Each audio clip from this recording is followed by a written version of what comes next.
बात ऐसी थी, अभी अभी हमने ऑयल बम की बात की थी, जो हमारे इंडिया में हम रिसर्च करके बना रहे हैं, जिससे लंबे लंबे बाल हो जाएंगे। और जो भी लंबे लंबे बाल हो जाएंगे, उसके बाल अगर धोते नहीं है तो फंस जाएंगे, और वो फंसते हैं तो न्यूक्लियर पावर बम फोड़ नहीं सकेगा, वही उसके बालों में अटक जाएगा। इतना अच्छा आइटम हमने बनाया है। अब अगला आइटम देखिए, ये है चश्मा बम। आप देख रहे हैं, ये चश्मा है और ये चश्मे का डब्बा है। ये डब्बे के अंदर ये कपड़ा डाला जाता है इस बॉम्ब को पोंछने के लिए। और ये चश्मा जो है ना, ये ऐसी कांच से बना है कि अगर इसको नीचे गिरा देते हैं तो टूट जाता है, और हाथ में रखते हैं तो टूटता नहीं है।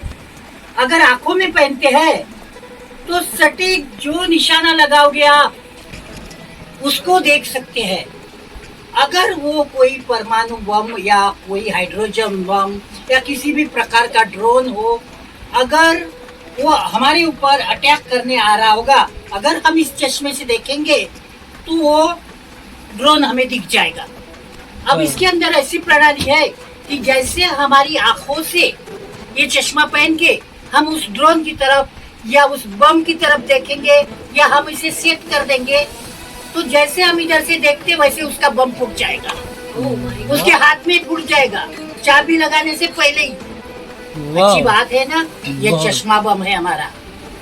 ओह माय गॉड सर, इसमें ये चिंगारी जैसा क्यों निकल रहा है? हाँ, ये अभी अभी हमारे, क्या नाम है इन भाई साहब का? हाँ, ये भाई साहब का नाम क्या? राघव। हाँ, राघव साहब, ये हमारे शूटिंग कर रहे हैं, बहुत ही बेहतरीन। अब इन्होंने भी कुछ सोचा हमारे बारे में। ये कह रहे थे कि इतने बड़े बड़े बम बनाए हैं आपने, तो ये एक कौन सा बम है? तो इन्होंने मुझे दिखाने लाया, तो इसमें उस जिस समय दिखाने लाया तो इसमें बम नहीं था, इसमें अत्तर भरा हुआ था। अरे मेरे दिमाग का लाइट जल गया, ट्यूबलाइट। आप दिख रहे हैं ना बराबर? तो ये ट्यूबलाइट ऐसी जली मेरी, ये इत्र से बम बनना चाहिए। तो ये इत्र से हमने रिसर्च किया और ये इत्र बम है।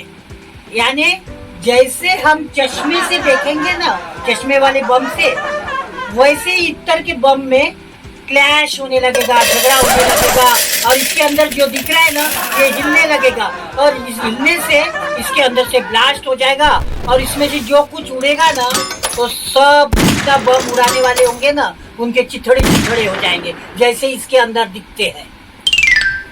क्या ये सब आपने कैसे किया सर? ये मेरे साइंटिस्ट लोग हैं ना। सारा दिमाग आप कहाँ से लेकर आए? मेरे पास कहाँ दिमाग है? अरे ये तो रह ही गया, ये तो एक रह गया। एप्पल बम, मतलब ऑयल बम, इतने सारे। ये मोबाइल बम है। आपने कई बार देखा होगा, कई पहले जमाने में, जमाना ज्यादा नहीं हुआ है, वो जियो के फोन आते थे, टाटा के फोन आते थे, मालूम है पहले के? रिलायंस के भी आते थे। हाँ, रिलायंस के, वो हाथ में फूट जाते थे। तो वो जो बैटरी होती थी ना, वो उनकी, वो पता नहीं कैसी बैटरी होती, चाइना से आती थी वो।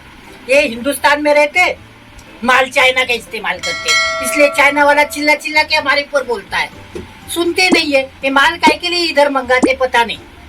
वो मिनिस्ट्री को बताना पड़ेगा अपने को कि भाई उधर से ही बंद करो ना।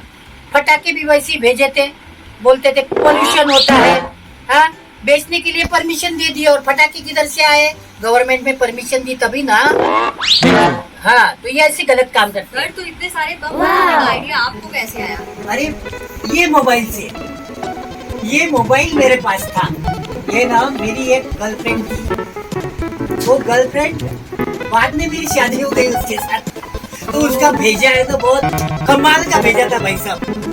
वो खाना बनाते बनाते, रोटी बनाते बनाते नया नया डिजाइन बनाती थी। तो उसने क्या किया, एक दिन ना ये मोबाइल उससे मैं आके पटक दिया। अब पटके तो इसके हो गए टुकड़े टुकड़े, और टुकड़े टुकड़े होने में क्या हो गया कि अचानक उसका ब्लास्ट हो गया। भाई तो डर गया। मैं पहले वो बीबी की तरफ देखने गया, भाई तेरे को कुछ हुआ तो नहीं? बोलते कुछ नहीं हुआ भाई, ठीक हूँ, लेकिन ये बम वाला मोबाइल तुमने काहे के लिए लाया मेरे? ये बम है? बोलते देखो हाथ में फूट गया। तभी मेरे दिमाग में आया कि कितनी अच्छी चीज है, ये साले सब लोग बक बक बक बक करते हैं, लेकिन हमने एक मोबाइल का बम बनाया है। क्या बात है। इस मोबाइल में क्या होगा मालूम है? आज के जमाने में बम तो फोड़ देते हैं। बम कोई आजू बाजू में बैठ के नहीं फूटता है, बता के नहीं फूटता है कि मैं ऐसा हूँ वैसा हूँ। हाँ, समझा के तो नहीं फूटने वाला है ना। वो तो फूटेगा, जो फोड़ेगा वो। लेकिन वो जो क्या नाम था उसका, हाँ, सुपर पावर, अमेरिका, रसिया, जापान और वो क्या क्या है, चाइना पाइना, कीड़े पीड़े खाते रहते वो लोग। कहाँ से इतनी अकल आती है पता नहीं है। सारा सस्ता माल बेचते हैं बेकार बेकार। हाँ, सारा दुनिया में वायरस फैला देते हैं। तो मैंने सोचा ये मोबाइल का अपन बम बनाएंगे। तो मोबाइल खराब नहीं होना चाहिए भाई साहब, सबसे बड़ी बात। तो मोबाइल में ऐसा बम होना चाहिए कि अगर मैं यहाँ से देखूं तो उसका बम दिखना चाहिए, उसका थोबड़ा दिखना चाहिए, और मैं यहाँ से बोलूं तो उसकी बोलती बंद हो जाना चाहिए। क्या बात है। अगर मैं यहाँ से बोलता हूँ और उसकी बोलती बंद हो गई तो खाक न्यूक्लियर बम चलाएगा, उसका दिमाग ही खराब हो जाएगा। तो वो कैसा बटन दबाएगा? वो दबाने से पहले मैं इधर से बटन दबा दूंगा तो उसका बम उसके घर में फूटेगा। हाँ, उसका पेट खराब होगा तो हमको क्या लेना देना है? उसका बम उसके घर में। हाँ, फोड़ डालेंगे। फोड़ डालेंगे, साले को तोड़ डालेंगे। आप नरेंद्र मोदी जी से क्या कहना चाहते हैं कि आपने इतने सारे बम बनाए हैं? ये सारे इतने सारे लकीली बन गए हैं बम। अपनी देश की सुरक्षा के लिए हमने इन बमों का इस्तेमाल करना चाहिए। इन बमों से इस्तेमाल करने से होगा क्या?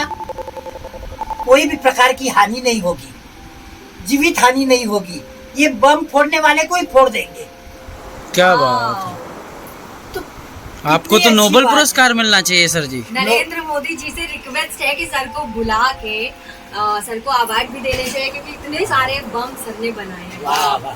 सर, आप कचरे के लिए कुछ बोलना चाहते थे? जो इतना सारा लोग कचरा हाँ, ये बड़ी अच्छी देश बात। में कचरे फैलाते हैं, ये हम कचरा बम बनाने की बात इसलिए कही थी कि दुनिया में खास तौर पे हिंदुस्तानी आदमी को एक गंदी आदत होती है, इधर से कचरा उठाया बाजू में डाल दिया, बाजू वाले के घर में डाल दिया। और क्या करे आदमी लोग, सबके दिमाग में ही कचरा भरा हुआ है तो कितना कचरा रख के चलेगा। बस यही बात है। इसीलिए मैंने ये सोचा कि ये कचरा बम बनाना चाहिए। और जो हिंदुस्तान का कचरा है ना, आज के जमाने में मालूम है क्या क्या चीजें बनती है? वो वेस्टेज होता है, देखो गंदगी निकलती है, गीला कचरा, सूखा कचरा सब जाके फिल्टर होता है, फिल्टर होके उसके ग्लास बनाते हैं, हाँ, उसकी कटोरियाँ बनाते हैं, और क्या क्या बनता है, और कुछ बनते हैं, क्या क्या नाम बताए थे? अभी रोड भी बन रही है। हाँ, रोड भी बन रही है। रोड भी कचरे से बन रही है। अब इतनी सारी चीजें, और वो ग्लासेस वगैरह बनाते हैं जिसमें जूस वगैरह पीते हैं हम लोग, इतने गंदे कचरे से बनाते हैं और हम उसी में पीते हैं। तो बम बनाने में क्या बुराई, पैसा भी नहीं लगेगा। तो आप कचरे से लोगों को क्या कहना चाहते हैं जो कचरा फैलाते हैं? मैं ये कहता हूँ कि कचरा दूसरी जगह फैलाने की बजाय अपना दिमाग का कचरा दूर करो और वो कचरा बाहर निकाल के उससे कुछ अच्छा काम होता है क्या, इसके बारे में सोचो। और दुनिया का फायदा कैसे होता है ये सोचो मेरे जैसा, ताकि जिसका बम उसके घर में फूट जाए और दूसरे की जीवित हानि ना हो। वाह, बिल्कुल सर।